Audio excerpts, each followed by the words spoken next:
Breaking Jain news. पूज्य गुरुदेव की चर्चा करने से हर भव्य जीव का हृदय रूपी कमल खिल उठता है। उनके और ये उनका गुण सिर्फ बड़े होकर ही प्राप्त हो ऐसे नहीं। आज उनकी उम्र की उस पड़ाव की चर्चा आपसे कर रहा हूं जिसमें व्यक्ति खेलना चाहता है, कूदना चाहता है, व्यक्ति मौज और मस्ती के साथ जीना चाहता है। ऐसी उम्र गुरुजी की, उस उम्र में अगर कोई दीक्षा का भाव पैदा करे और दीक्षा की मांग करे तो आश्चर्य होता है। आपके सामने वो प्रसंग रख रहा हूं।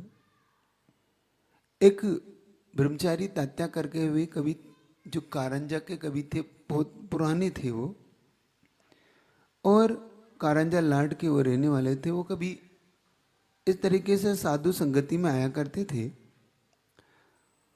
उनके समय की घटना है कि उस समय सन तो नहीं बता सकता, लेकिन गुरुजी की उम्र क्या रहेगी इससे आपको अंदाजा लगाना है। और कुंभोज बाहुबली में उस समय वो आचार्य मुनि समंत्रभद्र स्वामी, जिनका नाम आपने सुना होगा, जो काफ़ी इस एरिया में जिन्होंने काफ़ी जिन शासन की प्रभावना की, तो उस समय विद्याधर उनके दर्शन करने के लिए कुंभोज बाहुबली में जब पहुंचा तो बहुत छोटी सी उम्र में उन्होंने उन मुनि महाराज के सामने पूरी सभा में जब उन्होंने कहा कि मुनि महाराज से कि आप मुझे मुनि दीक्षा दें, तो लोगों को बड़ा आश्चर्य हुआ कि इतना छोटा सा बच्चा, जहाँ बड़े बड़े विद्वान, बड़े बड़े लोग इस श्रवण मुद्रा को धारण करने में पसीना छूट जाता है, वह इतना सा छोटी उम्र का बच्चा कहीं सिर्फ ऐसे ही तो नहीं मांग रहा। पूछ लिया कि क्या करोगे, तो जो जवाब दिया उससे उसका लक्ष्य स्पष्ट हो गया कि वो क्या चाहते थे। उनका मैं संयम का पालन करूंगा और अपनी आत्मा के कल्याण के लिए मैं आगे बढ़ूंगा। तो इसका मतलब ये तय था कि वो सिर्फ भावुकता में या किसी की कहने में नहीं बोल रहे, वो मतलब इस लक्ष्य को उन्होंने बचपन से ही अपने जीवन में बना लिया था। तब मुनि महाराज समंत्रभद्र स्वामी ने उन्हें समझाया कि देखो अभी तुम अल्पवय हो, उम्र छोटी है, तो थोड़ा सा अभी पढ़ाई पूरी करो, और पढ़ाई पूरी करने के बाद फिर जब थोड़ा सा बड़े हो जाओ तो फिर तुम मुनि दीक्षा लेना। एक छोटा सा वटवृक्ष अपना बीज और अपना फल वहीं से बता देता है। आपको आश्चर्य होगा कि किस उम्र में उन्होंने इस बात की मांग की थी। पता पड़ा बाद में कि उस समय आचार्य समंत्रभद्र स्वामी सन 57 से 60 के बीच में वहां विचरण करते थे। तो उस समय अगर विद्याधर की उम्र निकालो तो 13 से 14 साल की उम्र आती है, और 13 साल 14 साल की उम्र किसी भी बच्चे के लिए शायद ना समझ जैसी होती हो। शायद इस समय खाने में, खेलने में, घूमने में, और वो उस समय सतलगा से साइकिल से आ जाया करते थे, कभी अपने पिता के साथ, कभी दोस्तों के साथ, कभी लोगों के साथ। मतलब उनकी लगन जो देखने लायक थी कि जिन शासन के प्रति उनकी जो भक्ति और लगन थी, कहते बचपन से ही पूत के पांव पालने में दिखने लग जाते हैं। मतलब जो पूत होता है, सपूत होता है, और जो तो पूरे संसार को जिन शासन की बागडोर जिसके हाथ में आना है, तो उसका लक्षण कैसा होता होगा, उसका लक्षण से ही पता पड़ जाता है कि वो आगे जाके क्या बनेगा। तो ऐसा उनके अपने आप इस चीज का द्योतक होने लगा।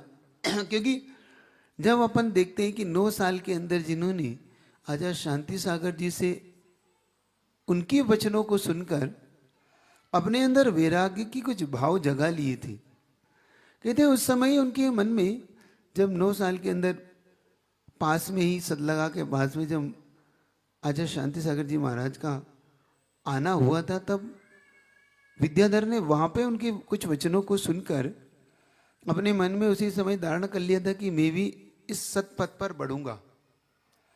और कहते हैं कि ये संस्कार माँ के और पिता के बचपन से दिए होते हैं, लेकिन कहते हैं जो श्रेष्ठ पुरुष होते हैं उनके संस्कार तो परे भव भव से चले आते हैं। और अगर मैं कहूँ तो ये कोई आश्चर्यकारी बात नहीं कि ऐसे महापुरुषों के आने से माता पिता के संस्कार भी बदल जाते हैं। उनके आने पर माता पिता के भावों में भी परिवर्तन आने लग जाता है।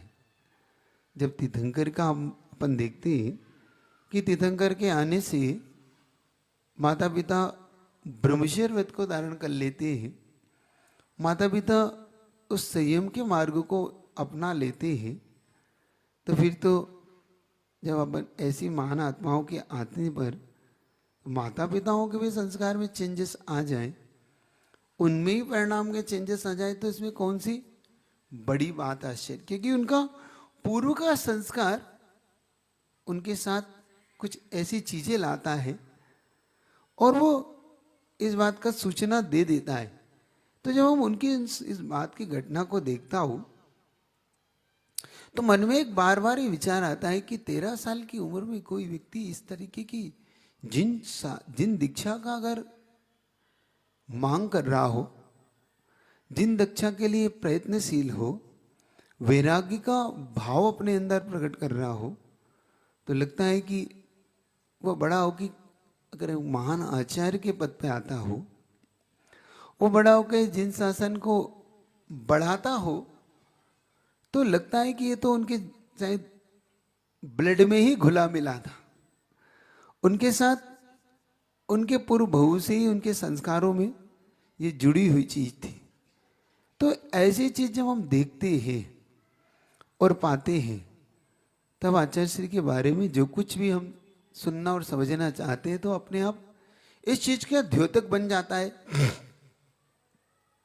और जब मैं उनके बचपन का एक और संस्मरण देखता हूं तो ऐसा लगता है कि वो कितना गहरा होगा। उसकी चर्चा शायद पहले की भी हो, फिर भी सुनना बहुत अच्छा लगता है मुझे वो, कि बच्चे में हमेशा एक उत्साह रहता है, जिनालय का नहीं, उत्साह रहता है बच्चों में अपनी चीज की संग्रह का। उन्हें उत्साह रहता है हम कुछ अलग अलग करने का, लेकिन कुछ गुरुदेव में उत्साह बचपन में कुछ अलग भाव में जीता था। जब उनकी बचपन की कुछ चीजों को मैं देखता हूँ, पढ़ता हूँ, तो उन संस्मरणों को पढ़ के मेरे अंदर ये भाव आता है कि देखो उनके कैसे लक्षण प्रकट हो रहे थे। जब वो मंदिर से घर जाना, साधुओं की संगति करना, साधुओं के चरणों में बैठकर अपने आप को निडर होके, यहाँ तो बड़े बड़े लोग डर जाते हैं ना, और वो तो बचपन में भी निडर होके, यहाँ तो बड़े बड़े लोगों के हाथ कांपते हैं, पास आने में भी उन्हें ऐसा लगता है कि भाई हमें जाना कि नहीं जाना।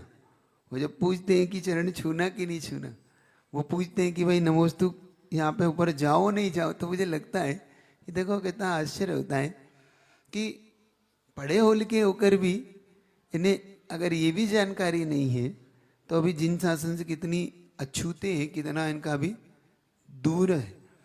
तो इसीलिए कह रहा हूँ कि उन्होंने बचपन से ही कैसे मुनियों की संगति और कैसे संस्कार पाए थे, क्योंकि जिन्होंने बचपन से ही गुरुओं को देखा हो, बचपन से ही गुरुओं की निकटता प्राप्त की हो, तो उनके लिए ये सब सरल और सहज होता है। लेकिन जिन्होंने देखा ही ना हो, है ना, यहाँ के लोगों ने तो दिखने में ही शायद अब दिखने लगे, क्योंकि कॉलेज लाइफ में निकल गई। और पढ़े लिखे लोगों को मुझे लगता है कि शायद बाहर, अब ये तो मुझे नहीं पता, अभी तो फिलहाल तो मुझे इस पूर्ण नगरों में कुछ कुछ लोग तो फिर भी ठीक ठाक लगते हैं कि कुछ ठीक ठाक से मतलब उन्हें गुरु के आने के पास आने में कुछ हिचक नहीं है। लेकिन कुछ लोग इस जिन शासन में जन्म लेके भी उनको हिचक होती कि नहीं, और मैं तो सोचता हूँ कि उन्हें तो शायद नमोस्तु करने में भी शायद उन्हें लगता होगा कि कोई उनसे कुछ कुछ कह ना दे। विशेष तौर से कब, जब गुरु महाराज या मुनि महाराज सड़कों पर विहार कर रहे हो, तब विशेष तौर से उनको शायद सर में यहाँ कुछ महसूस होता हो, है ना। लेकिन जिनके अंदर ये जीवन तो होता है, उनके लिए कभी ये चीज उनके मन में हिचक नहीं पैदा करती, बल्कि उत्साह पैदा करती है, उनका गौरव पैदा करती कि नहीं मेरा गुरु है। और वहां पर भी वो उसी प्रकार से प्रणाम करके, नमोस्तु करके, और वो इस चीज को बता दे कि नहीं मेरा कोई भी, किसी को अगर लगता हो कि नहीं मेरी हिचक है तो वो आपको समझना यहाँ पर। तो वो गुरु के निकट कितनी दृढ़ता से जाते थे, और दृढ़ता से जाने के बाद किस प्रकार से उनके चरणों में बैठकर उनसे बातचीत किया करते थे। जब वहां पर मुनि बाहुबली सागर जी का आना हुआ, तो कहते हैं कि वो उनके निकट जब गए तो उन्होंने पूछा क्यों, क्या करते रहते हो? तो उनका महाराज आपके चरणों में हम आए हैं, दर्शन कर रहे हैं, तो उनका कुछ आता भी है कि नहीं? बहुत कुछ आता है। क्या आता है? भक्तांबर आता है? हाँ आता है। और क्या आता है? तो उनका अगर आता है तो तत्वार्थ शुद्ध याद करो। तो देखो बचपन में जिनको तत्वार्थ शुद्ध याद करने का उत्साह जगा, और जब उन्होंने अपने माता पिता से पूछकर उस उत्साह को पूर्ण किया, ऐसा नहीं कि उसे सिर्फ एक औपचारिक काम किया, नहीं, उसे उन्होंने अपने जीवन में अपनाया और उन्होंने उस चीज को पूरा भी किया। और जब उनसे पूछा कि बताओ विद्याधर, देखना आप और हम और उनमें कितना अंतर है। उनसे पूछा विद्याधर बताओ, तुम मंदिर से घर आते हो या घर से मंदिर आते हो तो तुम्हें कितना समय लगता है ना? आप और हम क्या बताते, 2 मिनट, 5 मिनट, 7 मिनट। विद्याधर ने ये नहीं बताया। विद्याधर उस समय ये बता रहा है कि जितना नमोकार मंत्र पढ़ने में 27 बार में समय लगता है, उतना समय मुझे घर से मंदिर आने में लगता है। इसका मतलब ये हुआ कि वो घर से जब मंदिर निकलते थे तो वो नमोकार मंत्र पढ़ के घर तक, मंदिर तक आते थे। और जिसके अंदर ऐसा संस्कार डला हो, जिनके माता पिता ने, वो महान व्यक्तित्व बनता है, तो आश्चर्य क्या है, तो है ही महान। क्योंकि महान व्यक्ति हमेशा महान व्यक्तियों का ही आश्रय लेते हैं। तो ये घटनाएं जब मैं पढ़ता हूँ तो बड़े बड़े विद्वानों को भी जो आश्चर्य में डाल देती है कि जिनका लक्षण बचपन से प्रकट होने लगा और बड़े होते होते तक, तो फिर आपको आगे घटना तो बता ही चुका हूँ। और जब यथा समय जहाँ जहाँ जैसी जैसी घटना आपके सामने प्रसंग के रूप में रखूँगा कि वो कैसे इस लक्ष्य पर आगे बढ़े, और जिनको इस लक्ष्य पे आगे बढ़ना हो वो कैसे अपने जीवन में ऐसा लक्ष्य रखता है ना। बहुत से लोग को इस लक्ष्य में बढ़ने की इच्छा तो होती है, लेकिन कहीं ना कहीं उनका मन पीछे हो जाता है। क्यों हो जाता है वो पता नहीं। आप में से बहुत से लोग को मन होता है, कभी होता है दीक्षा लेने का? आप है महाराज जी अब फंस गए सो होता है है ना। मुझे ऐसा लगता है कि जब भक्ति उलझ जाता है तब ज्यादा होता है। जब सुलझा हुआ हो तो वो शायद जल्दी से हाँ नहीं भरता। ऐसा क्यों होता है वो ही जाने, क्योंकि उलझने के बाद सुलझना कठिन होता है। और अगर व्यक्ति सुलझा हुआ हो तो शायद अपने आप को जल्दी सुलझाकर आगे बढ़ सकता है। और गुरुजी ने शायद ऐसे सुलझे व्यक्तियों के लिए बहुत कुछ इस संसार में किया। और आज जब हम उनके संग को देखकर देखते हैं कि इतने सारे उनके शिष्य गणों की जो मंडली है, तो उससे ऐसा लगता है कि हाँ, कितने भव्य जीवों के लिए आचार्य भगवान ने ये मार्ग दिया। और मार्ग ही नहीं दिया, सब कुछ दिया।